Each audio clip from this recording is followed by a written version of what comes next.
Network service of the NTA, I'm Niger 18 out of 20 kidnapped students and staff of the College of Agriculture, Bakura Zamfara State, have regained freedom, while Governor Bello Muhammad has announced the closure of all markets in the state.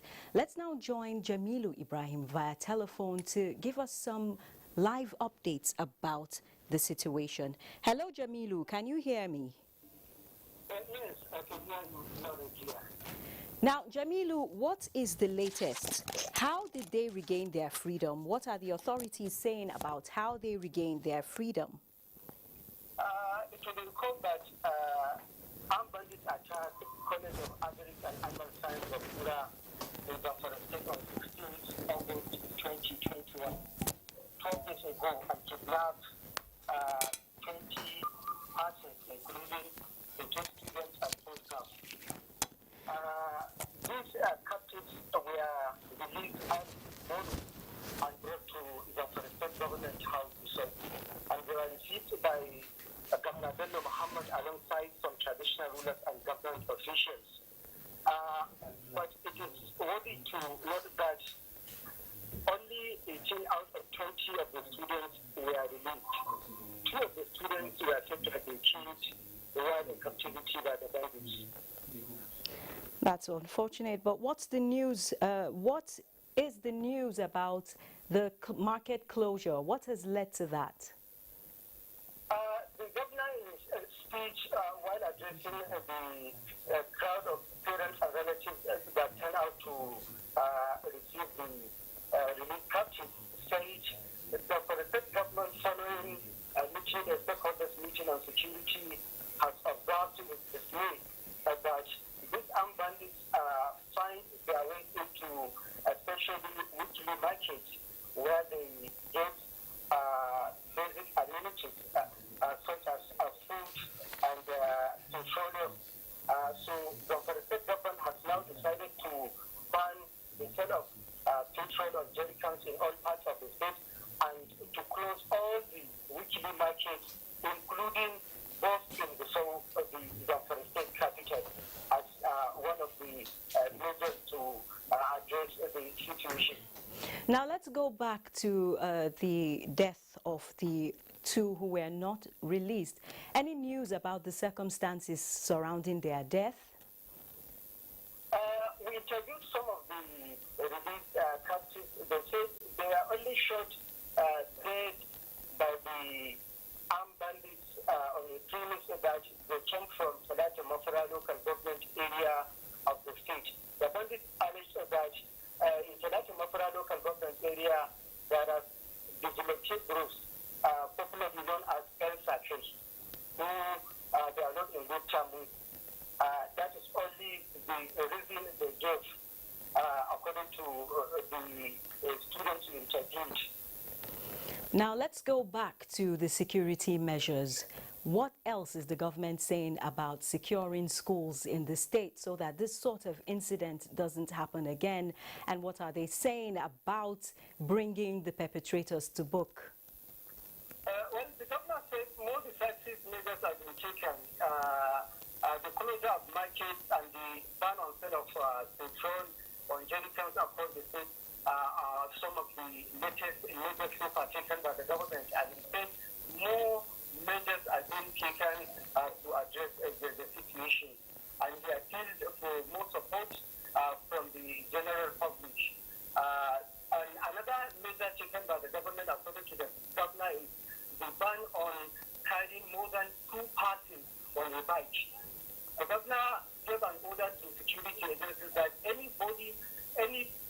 motorcycle found carrying more than 2 persons at a time should be intercepted. And if the rider of the motorcycle refuses to stop, should be shot instantly. That's the order given by the governor. So finally, Jamilu, before you sign off, what was your observation concerning the physical and mental state of the released students and lecturers? The released captives are obviously still in trauma. They are in trauma, and this is obvious known by the torture and humiliation they underwent while in captivity. We discussed, we interviewed a number of them. They said the torture they underwent is better imagined than told. And they are still in that, that much, to see. Thank you very much, Jamilu. The government says they will now be taken to health facility for them to have their health checked before further steps are taken. Thank you very much, Jamilu. We'll be expecting more updates much later. Thank you very much. Meanwhile, the Niger state government has received a total number of 90 pupils, including some of their teachers abducted from Salihu Tanko Islamia, as well as 2 others from the community in Rafi local government area of the state. The report. Niger state government has confirmed that a total number of 91 pupils, including their teachers, were kidnapped on 30th of May this year at the Salihu Tanko Islamia Tegina in Rafi local government area of Niger state. Sadly, one of the pupils, who spent 88 days in captivity, reportedly lost his life due to harsh conditions in the forest. Governor Bakar Sani Bello, who disclosed that the state government, in collaboration with security personnel, devised measures to secure the release of the returnees, reiterates its resolve to bring to an end banditry in the state. In total, 91 children were kidnapped, and we have received 90. Unfortunately, we lost one of them. So rest in peace. Alongside the 91 children, there were 2 other abducted people whom have been released as well. We will do whatever it takes to bring them to justice. And following this development, the Tegina Islamia school children have finally been reunited with their parents and loved ones after spending close to 3 months in captivity. The happy reunion took place at the Niger State Government House after spending a day at a government-owned medical facility. Mukhtar Abubakar reports. It was a pathetic and emotional-laden moment for the underage children and their parents after meeting for the first time in close to 3 months of their stay in captivity. The parents, obviously, could not hide their joy, were full of praises to Almighty God for bringing the days of agony and uncertainty to a permanent end. They always invite us at midnight and beat us. They fed us with a very little food. I'm very happy to regain my freedom. After spending a night at a medical facility, Niger State Governor Abubakar Sani Bello was on hand to receive the returnees at the government house, Mina. Since yesterday has been the happiest days I have in my life. Since yesterday night. If I will be able to bring my heart to show people how my heart is filled with joy, happiness. Wow. All in all, I'm okay. I'm happy to see all of them. Shortly after Governor Abubakar Sani Bello briefed journalists on the development, the returnees and their family were treated to sumptuous meals. In Mina, Mukhtar Abubakar, NTA News. Now we'll join Mukhtar Abubakar via phone to tell us more about this development. He has been following the story for more than 2 months. Now, Mukhtar, all but one of the children, but wait, before I ask you that question, what was the mood as the news came in and the children saw their parents? Well, it was more like an end of nightmare for parents and puppies who had been in the kidnappers' den for close to 3 months now. So the mood of the parents was of anxiety, mixed with happiness, seeing their children returning to them alive. Now, all but one of the children have returned. What are the circumstances concerning the death of that child and the subsequent release of the others? Hello, pardon? I said, all but one of the children have returned. What are the circumstances concerning the death of that child and subsequent release of the others? Well, it was, as I earlier said, mixed feeling, and they were very sad, especially for the parents of the pupil that lost his life in captivity.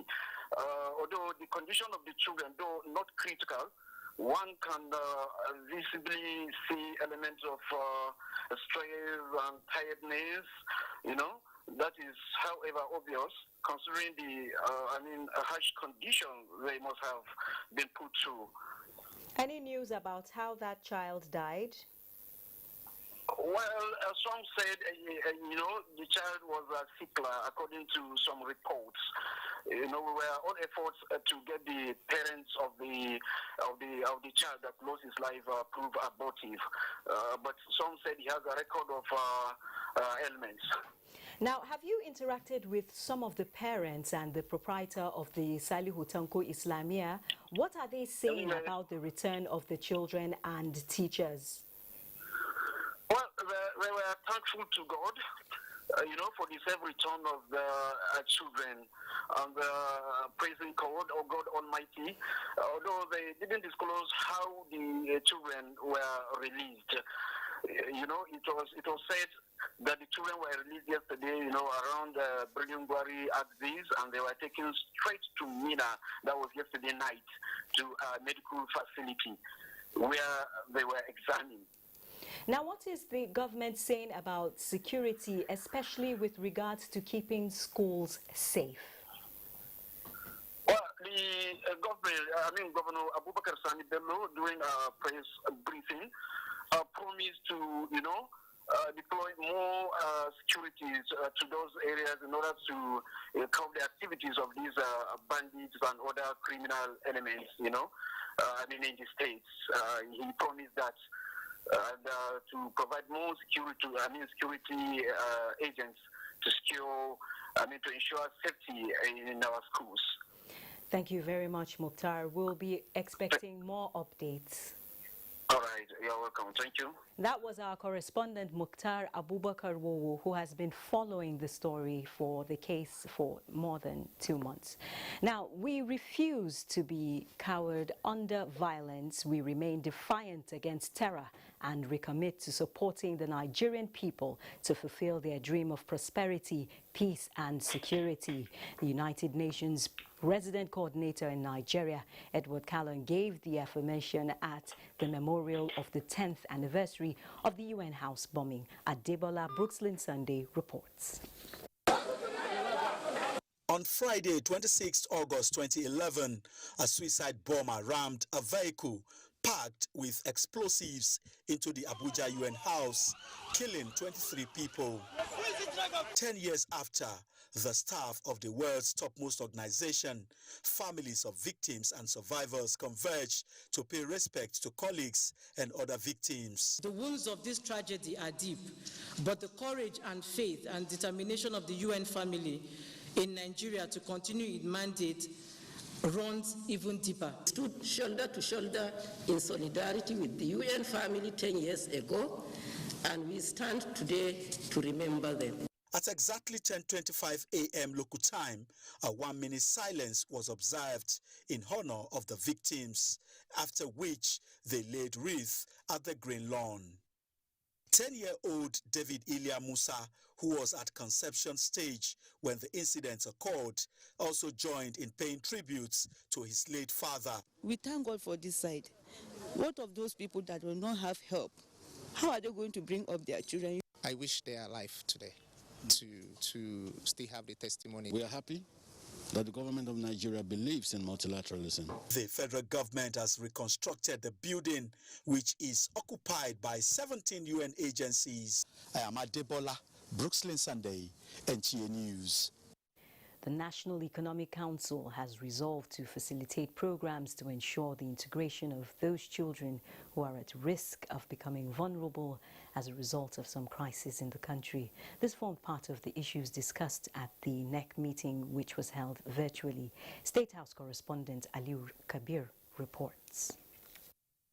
The National Economic Council meeting deliberated on several issues, including presentation by the Special Advisor to the President on Social Investment Program, Mariam Uwais, on the need to address the vulnerability of the Nigerian children, especially those in the crisis areas, to avoid being overpowered by miscreants. Programs to enhancing the education and skills acquisition are approved.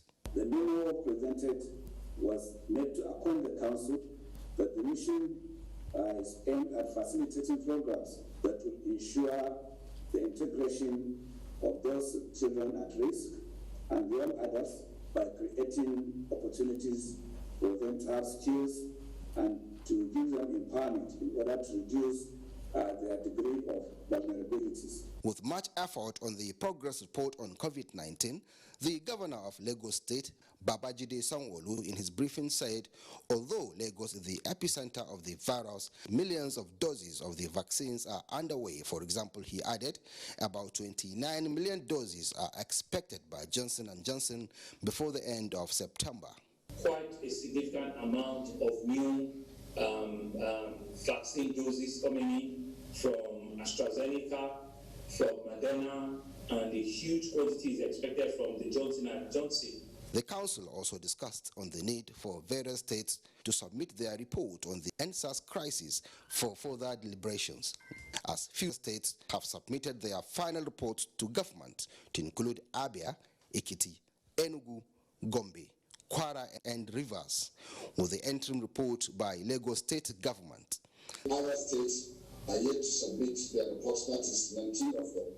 The Vice President will urge the states that have not submitted their reports to immediately submit their reports so that before the next meeting of NEC, the Vice President has directed to have a committee to come out with workable solutions on how the activities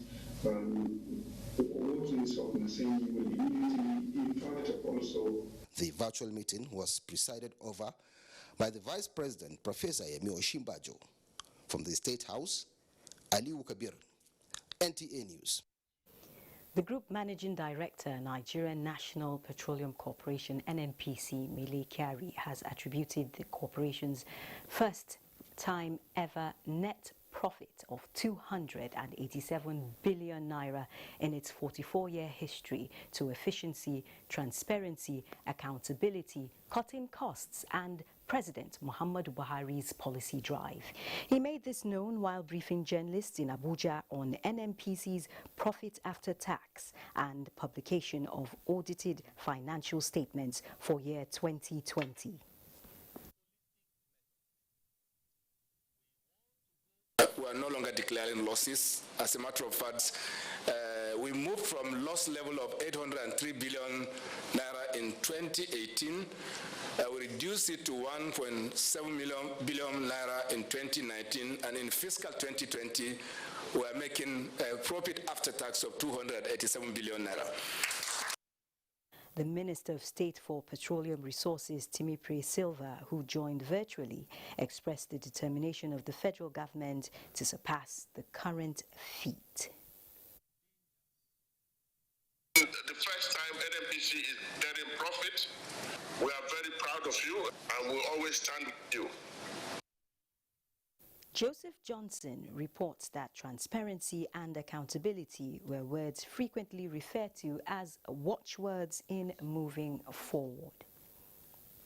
The crisis rocking the People's Democratic Party, PDP, took another twist this Friday following a Birnin Kebbi High Court order reinstating Prince Uche Secondus as national chairman. Correspondent Timothy Yusuf reports. I've resolved to submit to the NEC of our party tomorrow a recommendation from the National Working Committee for the National Convention of our party to be held between Friday 30th of October to Saturday 31st of October. Venue will be determined by the grace of God tomorrow by NEC. Also, this distinguished body had empaneled 8 distinguished leaders of our party under the able leadership of former President of the Senate, Senator David Mark, to interface with our leaders who are involved in these issues of court, so that all court matters can be now withdrawn and then for normalcy to continue to return to the party.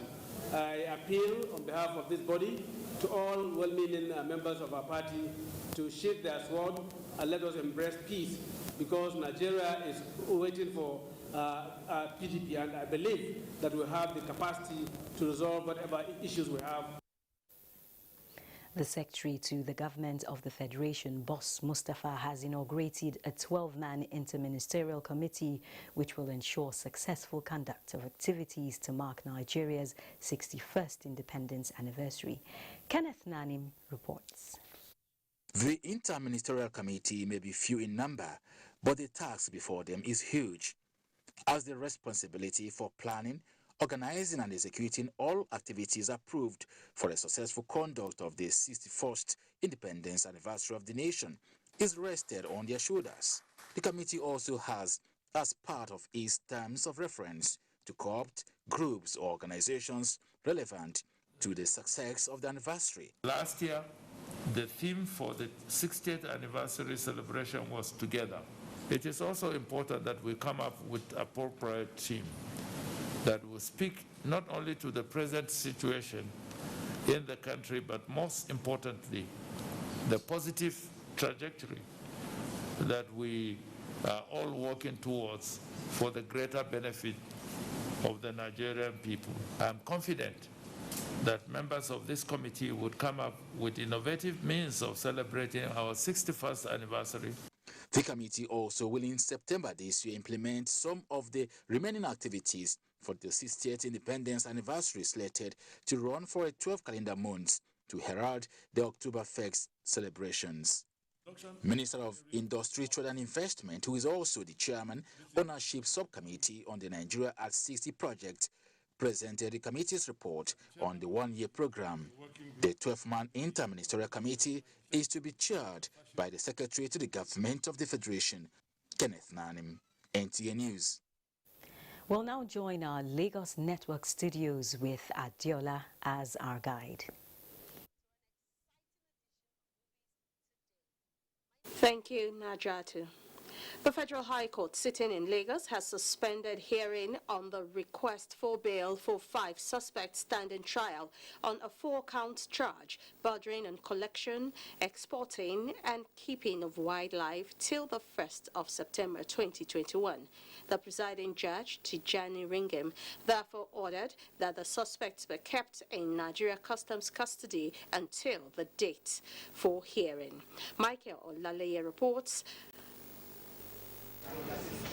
The trial, earlier scheduled for the 18th of August 2021, was stalled due to the inability of the court to provide a translator to interpret the charges in the language the suspects understood. The case will have been set for hearing as an interpreter named Abdullahi Kaba was in court, but an application was filed by the defense counsel requesting that the suspects be admitted on bail. The prosecution counsel said it intends to oppose the bail application on the basis that the suspects are not Nigerians and where they are residing before their arrest has been sealed. If they are admitted on bail, where would they be staying? You know, so because they don't give us the impression that they have any other place they live in Nigeria, and the application we have does not suggest that. So there are a lot of other issues that we need to raise in our own counter affidavit to guide the court when it's considering the bail application. The defense counsel questioned why a counter affidavit is not filed in such regard. Application is wiped. They have been served for more than a week, and they are entitled to only few, I think about 3 days. 3 days. Yes, they didn't respond. So in our opinion, they actually do not want to respond to our application. They are not opposing our application, but they insisted that they want to oppose, and the court twirled towards their own direction.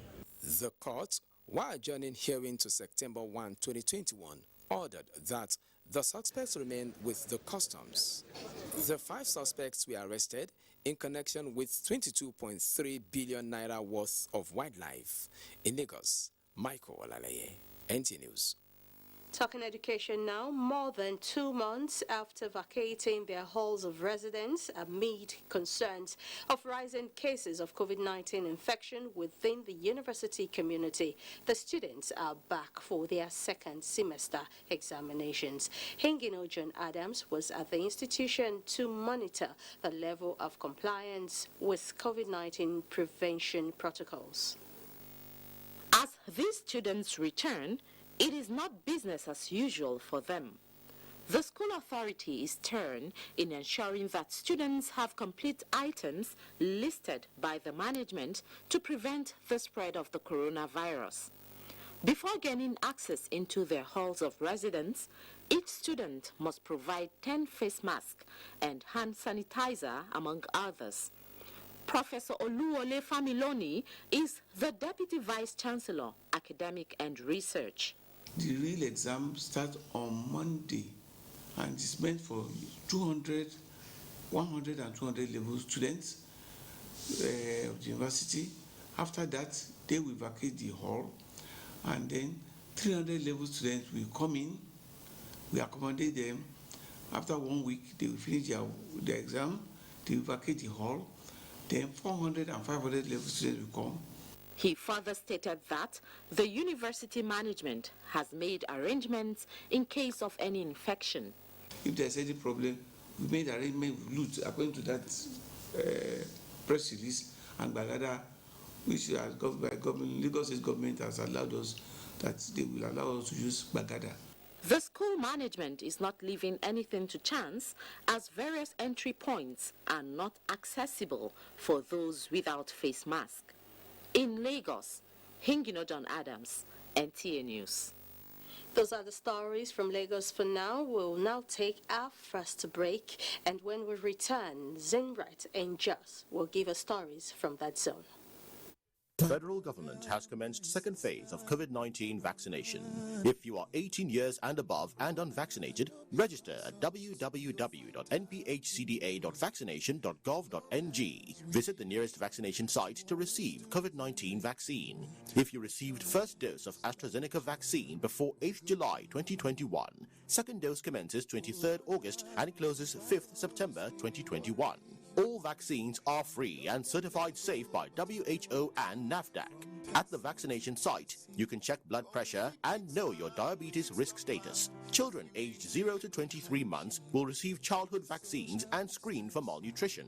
After vaccination, continue to adhere to COVID-19 prevention protocols. For more information, visit www.nphcda.gov.ng or call 0700-220-1122. This message is from the National Primary Healthcare Development Agency. Admission forms into NTA Television College JOS 2021-2022 2-year National Innovation Diploma Program are on sale from 9th of August to 29th of October 2021. Candidates who wish to apply for admission must have 5 O-level credits in relevant subjects including English language and mathematics. The courses available for application include film and television production, broadcast journalism, and television engineering technology. The admission forms can be obtained at NTA Television College or any NTA station nationwide at the cost of 7,500 Naira only. Payment for the form is through remitter platform only in favor of NTA Television College. For more inquiries, please call 0803-079-5335 or 0806-980-9807.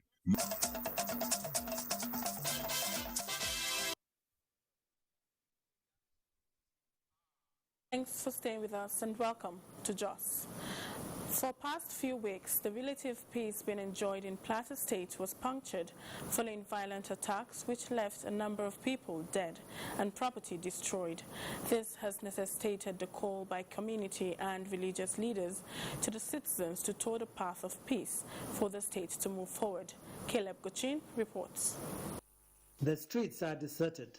Businesses shut with heavy security presence at strategic locations. This is the situation at the city center, where a 24-hour curfew is in place.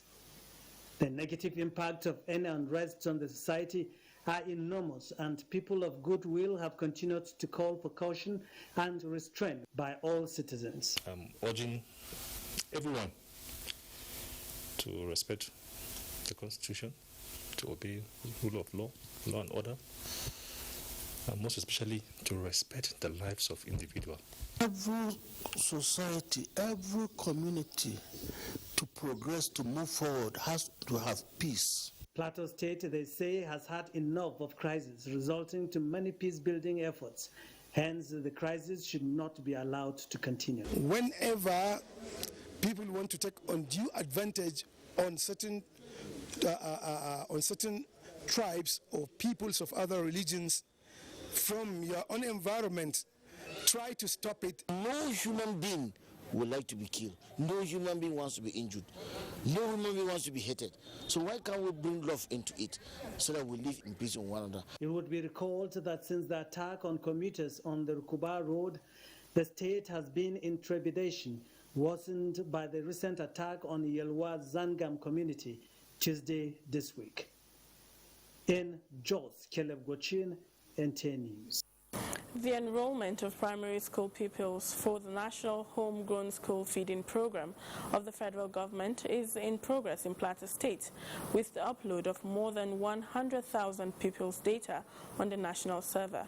The focal person, Dr. Sumaye Hamza, gave this indication while monitoring the program in schools. The report.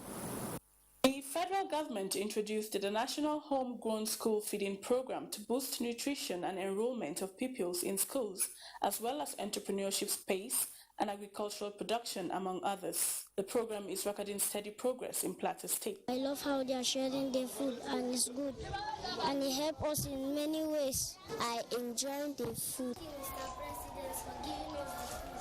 God bless you. It will enable us to impart more knowledge to the children, because when the children are being fed and they are okay, they will be ready to receive learning. The data will be verified, updated and validated in our database. Plateau State focal person SIP Dr. Sumaye Hamza says the state is expected to upload 300,000 pupils' data by the end of the enrollment exercise to meet up with the federal government's upscale of beneficiaries to 5 million children. There's a multi-sectoral team that was put in place, and we came together and prepared a state menu, which we called Plateau Peace Menu. And this menu is such that it provides a balanced diet. It translates to the fact that more number of cooks will be there to provide the food for the children, and therefore more number of farmers will be available to supply the food. So the value chain entirely will feel the impact. While commending the federal government for the initiative, the focal person urged stakeholders to show more commitment to its success. And that's it from here. It's back to Niger in Abuja for more on Nationwide. Thank you, Zenret. The Minister of Finance, Budget and National Planning, Zainab Ahmed, has restated the federal government's commitment to exploring more ways of revenue generation and blocking leakages for sustainable and inclusive development. The minister stated this while receiving members of Executive Intelligence Management Course 14 of the National Institute for Security Studies in her office in Abuja. Benny Adams reports. Having required resources for execution of programs and projects goes beyond budget approvals, as the need for upward reviews and cash backing often takes center stage. Graciously look in our direction to make our budget more robust. That is part of reasons for the visit by the Executive Intelligence Management Course 14 of the National Institute for Security Studies, Abuja. We train, constantly training all the staff of the DSS and other security agencies to meet up with the challenges of security. The minister, quoting data from the African Development Bank, says the annual cost of conflicts is estimated at $100 billion, hence the need for prevention to save cost. Good governance and security are instrumental to sustainable development. I want to say that casualty also runs in the other direction with growth and the economic development, and it creates a safe and secure environment where all Nigerians can pursue their livelihoods in peace. The 66-member course participants are drawn from ministries, departments and agencies of government and the various security agencies in Nigeria, Ghana, Liberia and the Gambia. In Abuja, Benny Adams, NTA News. President Buhari's administration has been rated high in infrastructural development, job creation and other social intervention programs. This is the position of guests on Good Morning Nigeria while speaking on the second quarter GDP 2021. Thomas Obetere reports. Guests on Good Morning Nigeria commended the federal government in its efforts at sustaining the economy of the country in spite of challenges. They noted that the Petroleum Industry Act and other reforms in the oil and gas sector, as well as its sustained economic development growth plan, have shown the readiness of President Buhari's administration to make Nigeria an investment hub globally. Most of this growth predominantly came from the non-oil sector, which really means for us that all of the very active efforts that this administration under President Muhammadu Buhari has been making in diversifying the economy away from purely oil and gas into more of the labor-intensive sectors, into the real sector, the investments we've made in the real sector, etc., that they're now yielding fruit. We have now seen, based on the figures, that we recorded nearly 10%, nearly double-digit growth. A lot of people now began to see better ways to do things, knowing that they can't depend on foreign goods anymore. It's better for us to begin to grow our own economy, in line with what this present administration have been, advocating. Let's grow, our own food. You can imagine, some of us have been, said it then. You can imagine if countries could not, those who we used to depend on, to import rice, shut their borders and all of that, and then we could not get food. Can you imagine what would have happened to this country? The guests also noted that a lot of progress have also been made in the agriculture, ICT, manufacturing, development of small and medium-scale investment, transportation and human capital development, as these are necessary tools for building a robust economy. In Abuja, Thomas Obetere, NTA News. The management of the State House, Nigeria's seat of government, says it will not hesitate to make an example of anyone who betrays public trust in discharging official responsibilities. The Permanent Secretary Tijani Umar read the Riot Act at the inauguration of the State House Anti-Corruption and Transparency Unit by the ICPC. State House correspondent Adamu Sambo reports. The inauguration of the Anti-Corruption and Transparency Unit has been described by the ICPC as a further testament and commitment by the State House management to being at the forefront of driving the broader anti-corruption initiatives of the federal government. Act 2 is not a parallel authority to management.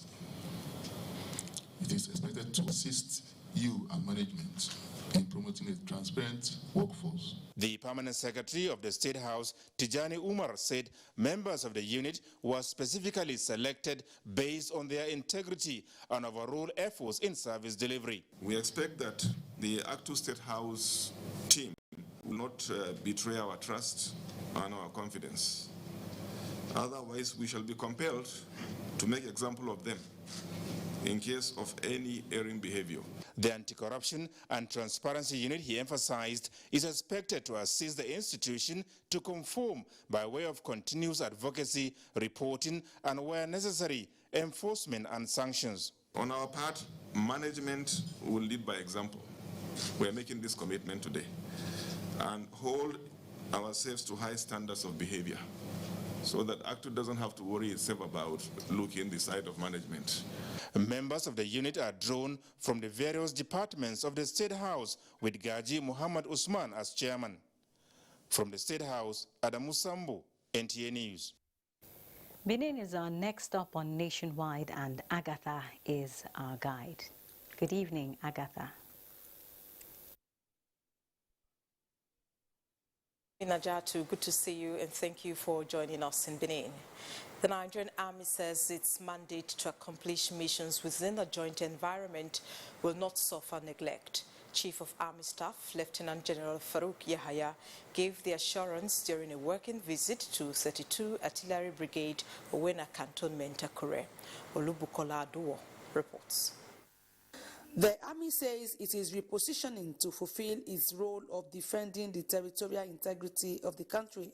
The visit of the Chief of Army Staff, Lieutenant General Farouk Yahaya, to the 32 Artillery Brigade, Owena Cantonment, Akure, Ondo State, is therefore one of the strategies at achieving this mandate. The Chief of Army Staff says the Army is a formidable force for national defense and security and challenge officers and men to rise in the defense of the nation. I appreciate the effort of the troops that are doing on the ground, and together in synergy with other services and agencies, we are making progress.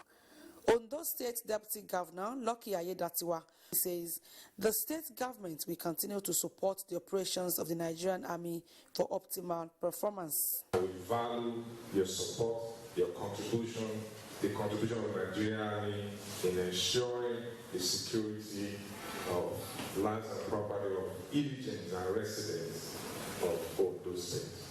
The Chief of Army Staff was also at the palace of the paramount ruler of Akure, Oba Alade Tonyibo Ogunlade Alade Lucy, where the traditional ruler prayed for him and the country. In Akure, Olubukola Aduo, NTA News. Away from security, Edo State government has announced a 2 billion naira support fund for medium, small and micro enterprises. It has also announced a 165,000 naira support fund for existing entrepreneurs at the state's production hub. This is at a single-digit rate per annum. Governor Godwin Obaseki made the announcement at the flag off of the MSME fund scheme. Elizabeth Thomoko reports that an online marketplace and office for the Bank of Industry were also inaugurated. At a time the country is faced with economic hardship and the effect of COVID-19, Governor Obaseki says the collaboration with the Bank of Industry to provide subsidized loans to the target audience is in his administration attention to cushion the negative effect of the pandemic on the economy, as he appealed to stakeholders to take advantage of the fund made available and increase their businesses. Things are happening in Edo State, and if you look around you and you take advantage of the opportunities, you don't have to leave the state or the country to look for something. Stakeholders at the lunch appreciated the state government for driving a process that would help enhance and strengthen the small and medium-scale businesses in the state. What you are simply doing now is you are bringing government closer to the people, which is the best thing a government can do for the citizens. Another crucial aspect of the engagement was the unveiling of an online marketplace that would enable entrepreneurs with made-in Nigerian goods to showcase their products to the outside world. In Benin, Elizabeth Omako, NTA News. And it's time for another break. Makudi Network Center will come on thereafter. Please stay. Years or so since the advent of the COVID-19 pandemic, we've seen massive changes in the way we do things at NPHCDA. Working with the Presidential Task Force on COVID-19, we were able to actually roll out in the first couple of weeks a massive community-based program that looked at how we could quickly mitigate the impacts of COVID-19 in the communities. So we rolled out a training that involved over 220,000 primary healthcare workers all across Nigeria. We're seeing how we've been able to now achieve pre-COVID levels in terms of the routine immunization services. That is really, really impressive, and really my heart goes out to all of the primary healthcare workers. They've done such an amazing job, along, of course, with all of the health workers that have been in the front line. Expansive landmass, human and material resources, and plurality lies our strength. Let our challenges lead us to rediscover our common ground.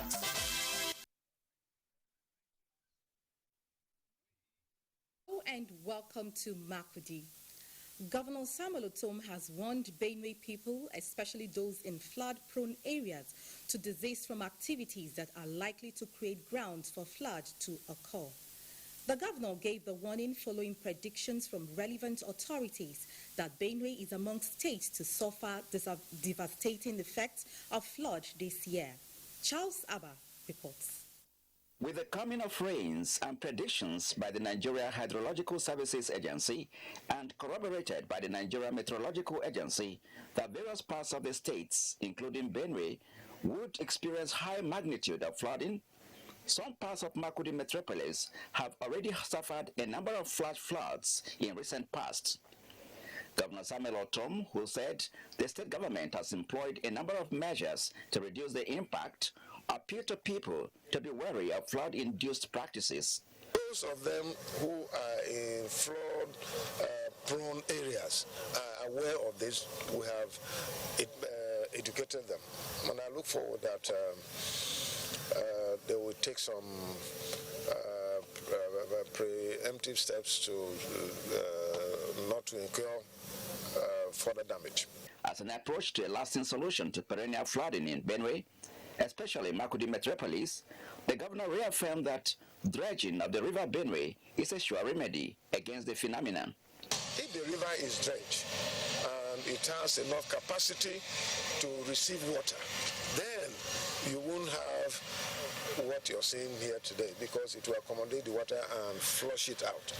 But that is a challenge. That is the final solution to the problem that we have about flooding here in Benue State. He maintained that the silting of the river has reduced its capacity to withhold high volume of water. In Makurdi, Charles Abba, NTA News. On food security, the federal government has continued to ensure food security in the country through provision of agricultural incentives at various levels. One of the measures initiated to motivate and boost farming is to adopt measures to facilitate increased and improved yields of agricultural products. In Makurdi, the Benue State capital, a train-the-trainer program has taken place for licensed seed inspectors in collaboration with other stakeholders to generate increased yields. Ode Moses Ajao tells us more. Nigeria, which is ranked as the #1 producer of cassava in the world, has over the years been unable to derive maximum benefits accruable from this product. To revamp and boost interest in its farming, the federal government inaugurated the National Agricultural Seed Council for the overall development and regulation of the industry. Organizers say this year train-the-trainer course for 20 licensed seed inspectors in Makurdi is aimed at upgrading the technical skills and bridging knowledge gaps in the agro industry. New crop varieties have evolved within the 2 years. So the LSIs, that is the licensed seed inspectors, need to know these crops. The purpose of this particular training is to improve the skills of the selected LSIs to recognize pests and diseases, and so that they can use this knowledge for quality seed certification. We will be able to know more as regards identifying cassava varieties. Those in the farms too will tell them what to do so that at the end they will get the desired results on their yields. Cassava, which has a wide range of byproducts, can be used in gari and cassava chips, flour, starch, and a range of industrial chemical products, amongst others. In Makurdi, Ode Moses Ajao, NTA News. And that's it from Makurdi. Nationwide continues in Abuja with Niger. Thank you, Fatima. The federal government has expressed willingness to support states which are committed to ensuring safety in times of emergencies. The Controller General of the Federal Fire Service, Dr. Liman Alhaji Ibrahim, disclosed this during the unveiling of additional firefighting equipment in the state. Emmanuel Akila reports. Gombe State is steadily moving towards ensuring effective response to fire emergencies. This is with a renewed synergy between the state and federal governments, as the state government provides 2 Hilux vehicles.